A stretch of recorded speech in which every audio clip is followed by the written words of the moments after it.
کیا ہونا ہے، راہ پرخار ہے کیا ہونا ہے، پاؤں افگار ہے کیا ہونا ہے، تیرے بیمار کو میرے عیسیٰ غش لگاتار ہے کیا ہونا ہے، دور جانا ہے رہا دن تھوڑا، دور جانا ہے رہا دن تھوڑا، کوچ تیار ہے کیا ہونا ہے،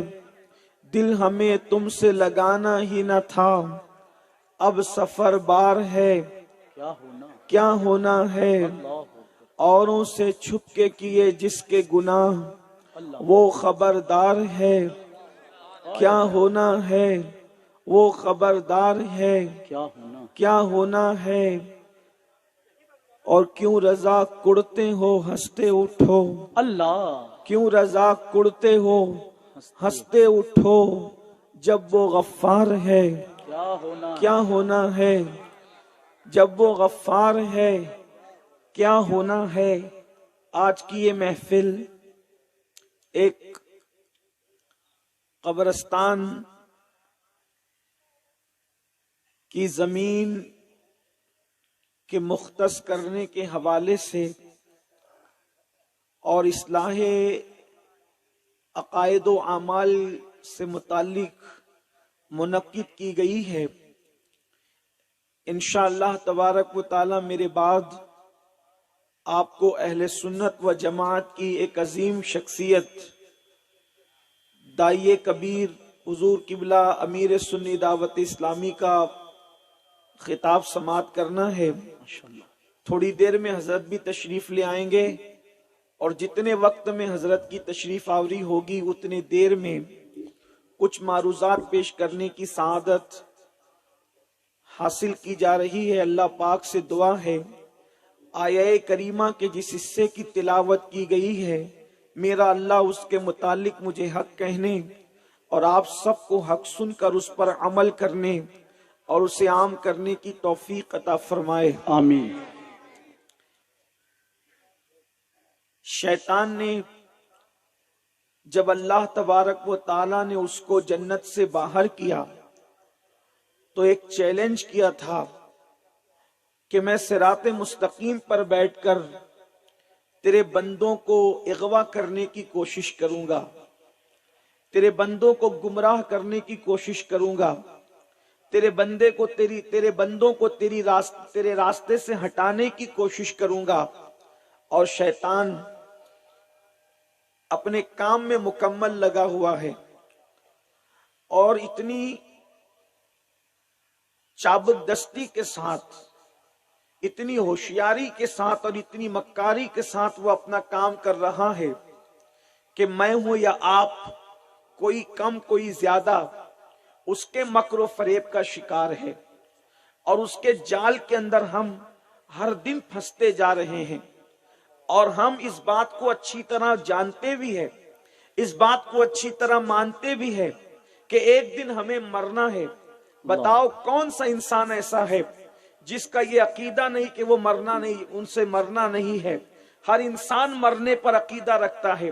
انسان الگ الگ فرقوں میں تو بٹ گیا، الگ الگ مذہبوں میں تو بٹ گیا،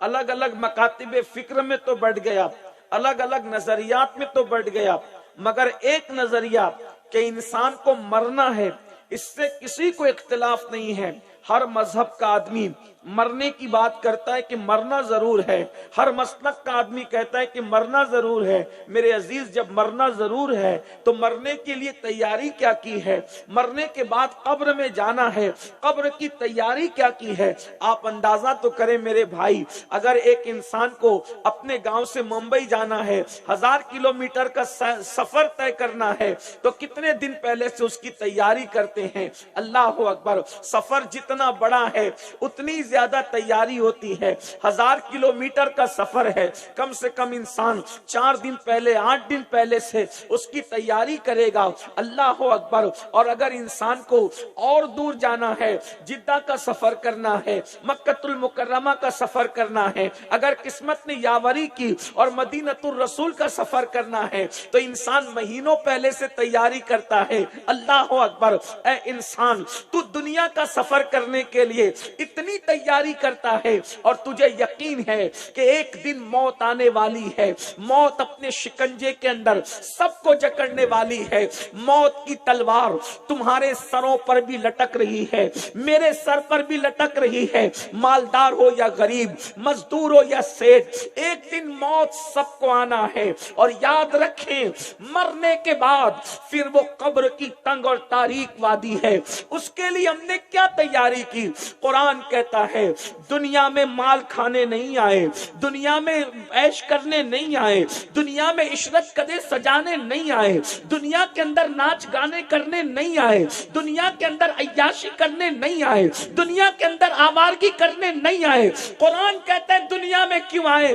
تو قرآن یوں کہتا ہے الذی خلق الموت والحیات لیبلوکم ایکم احسن عملا, کہ ہم نے زندگی اور موت کو پیدا کر کے تمہارا امتحان لیا ہے, تمہیں آزمایا ہے کہ کون تھوڑی سی زندگی کو پا کر اچھا عمل کرتا ہے. ہزاروں کی تعداد میں میرے سامنے نوجوان موجود ہے. اے میری قوم کے جوانوں, بتاؤ, جوانی کی دہلیز پر قدم رکھنے کے بعد, جوانی کے نشے میں چور ہو کر موت کو بھولنے والوں, دولت کے نشے میں چور ہو کر موت کو فراموش کرنے والوں, قبر کی تیاری کیا کی ہے؟ اللہ اکبر. دنیا میں نرم گدوں کے بغیر سکون کی نیند نہیں آتی, دنیا میں پنکھوں کے بغیر سکون کی نیند نہیں آتی, دنیا میں اے سی کے بغیر سکون اور چین کی نیند نہیں آتی. مجھے بتاؤ قبر میں کیا ہوگا؟ وہاں نہ کوئی پنکھا ہے, نہ وہاں کوئی اے سی ہے, نہ وہاں کوئی ٹھنڈک ہے. اللہ اکبر. وہاں کسی کو دولت کی بنیاد پر ٹھنڈی ہوا نہیں ملے گی, وہاں کسی کو ٹھنڈک, اللہ اکبر, اس کے خاندان کی بنیاد پر, قبیلے کی بنیاد پر, خطے کی بنیاد پر, اس کی ڈگریوں کی بنیاد پر اس کو ٹھنڈک نہیں ملے گی. وہاں تو عمل دیکھا جائے گا. اعمال اگر اچھے ہیں تو قبر جنت کے باغوں میں سے باغ ہے, اور اگر عمل اچھا نہیں ہے تو قبر جہنم کے گڑھوں میں سے گڑھا ہے. قبر یوں تو دیکھنے میں ساری قبریں برابر برابر لگتی ہے, کتنا پرسکون لگتا ہے قبرستان. قبرستان کے سکون کو دیکھ کر لوگ اس کو شہر خاموشہ کہتے ہیں, مگر یاد رکھنا اوپر تو خاموشی طاری ہے لیکن اندر اللہ اکبر. یا تو کسی کی قبر جنت کے باغوں میں سے باغ ہے, یا تو کسی کی قبر جہنم کے گڑھوں میں سے گڑھا ہے. میرے آقا اور آپ سب کے آخری نبی مصطفیٰ جان رحمت غیب داں نبی صلی اللہ علیہ وآلہ وسلم فرماتے ہیں, ہمارے آخری نبی مصطفیٰ جان رحمت فرماتے ہیں جب مومن کو اس کی قبر میں رکھا جاتا ہے تو اس کی قبر کو تا حد نگاہ کشادہ کر دیا جاتا ہے. لوگوں کو تو لگ رہا ہے کہ 2 گز زمین ہے, 2 گز زمین, لیکن اللہ اکبر وہ 2 گز زمین نہیں. اگر مرنے والا نیک ہے, مرنے والا مصطفیٰ جان رحمت کا وفادار ہے, مرنے والا اللہ اس کے رسول کے فرامین پر عمل کرنے والا ہے, تا حد نگاہ قبر کشادہ کی جاتی ہے. اور پھر میرے آقا علیہ السلام فرماتے ہیں, حدیث پاک کا مفہوم ہے, جیسے 14ویں رات کا چاند چمکتا ہے تو کیسے دودھیا دودھیا روشنی آتی ہے, اس کی قبر کو ایسے ہی روشن کر دیا جاتا ہے, اس کی قبر کو ایسے منور کر دیا جاتا ہے. اور کیوں نہ مومن کی قبر منور ہو, اس لیے کہ اس کی قبر میں جلوہ دکھانے کے لیے آمنہ کے لال تشریف لاتے ہیں, اور میرے امام فرماتے ہیں قبر میں لہرائیں گے تا حشر چشم نور کے جلوہ فرما ہوگی جب طلعت رسول اللہ. نعرہ تکبیر, نعرہ رسالت, نعرہ حیدری, دیدار مصطفیٰ, غلامان مصطفیٰ, البقی کانفرنس,